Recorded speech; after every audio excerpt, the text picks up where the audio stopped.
हाय दोस्तों, मेरा नाम मनोज कुमार गुप्ता है। मैं कक्षा 6 का विद्यार्थी हूँ।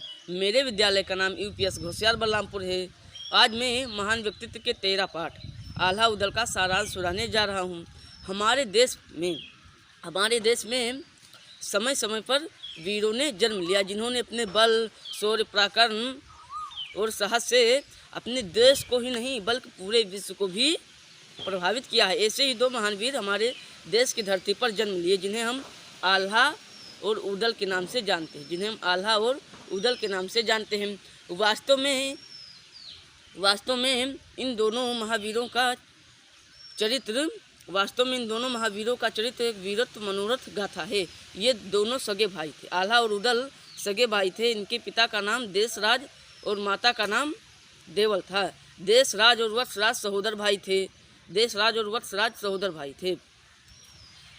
माढ़ोगढ़ की लड़ाई में राजा कलिंग राय ने छल का सहारा लेकर देशराज और वत्सराज की निशंस हत्या कर दी। आल्हा उदल के पिता युद्ध में मारे जाने के बाद महोबा के चंदेल शासक परमाल के रानी मल्हना ने इन दोनों महावीरों का पालन पोषण किया। समय के साथ साथ दोनों बच्चे आल्हा और उदल किशोरावस्था में होने तक ये दोनों पर्ची, भाला, धनुष में एकदम दक्ष हो गए।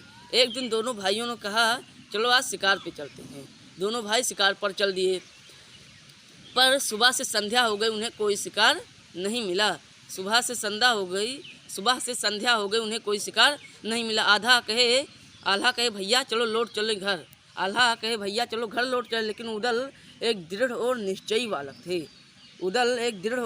बालक थे। उन्होंने कहा, मैं शिकार करके ही लौटूंगा। और आल्हा अपने राज्य लौट आए, परंतु उदल नहीं लौटे। उन्होंने घोड़े को आगे बढ़ाया और उरई क्षेत्र में जा पहुँचे। वहाँ एक जंगल में एक हिरन का शिकार किया। वहाँ जो जंगल का वनरक्षक था, उन्होंने उदल पर प्रतिरोध लगा दिया, जिससे उदल गुस्सा होकर उसे कुछ कोड़े भी मारे, उसे 10-20 कोड़े मारे। यह बात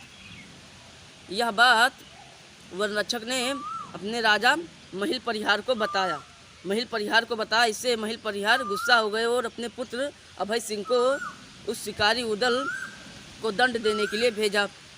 उदल और अभय सिंह के बीच में एक द्वंद्वोत युद्ध हुआ, जिससे उदल ने अभय सिंह को परास्त कर दिया। जब यह बात महिल परिहार को पता चला तो वह एकदम खिन्न हो गया, आग बबूला हो गया और कहा, अगर तुम इतना ही चाहते हो तो अपने पिता का बदला क्यों नहीं ले लेते। यह बात उदल को पता चल गई और अपने माँ से पूछा, परंतु उनकी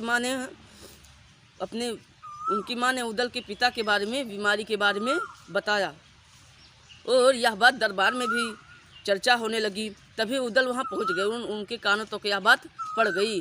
फिर उन्होंने अपने माँ से पूछा कि माँ, आप सच बताइए क्या हुआ था। माँ विवश हो गई। उदल की माँ विवश होकर उदल को सारी बात बता दी। फिर आल्हा और उदल ने माढ़ोगढ़ पर चढ़ाई कर दी। राजा कलिंग राय और आल्हा उदल के बीच में भयंकर युद्ध हुआ, जिसमें कलिंग राय पराजित हो गए। परंतु कलिंग राय के विनती करने पर आल्हा उदल ने उन्हें छोड़ दिया और अपनी अधीनता स्वीकार कराई। इसी समय कुछ दिन के बाद पृथ्वीराज चौहान ने भी महोबा पर आक्रमण कर दिया। तो फिर आल्हा और उदल और पृथ्वीराज चौहान के बीच में भी युद्ध हुआ, जिससे उदल वीरगति को प्राप्त हो गए। ऐसे ही 52 लड़ाइयों में आल्हा और उदल ने विजय प्राप्त की। परंतु जब पृथ्वीराज चौहान से आक्रमण हुआ तो उदल वीरगति को प्राप्त हो गए। फिर आल्हा ने भी भक्ति में अपना मन लगा दिया। सब कुछ त्याग कर अपना मन भक्ति में लगा दिया। धन्यवाद।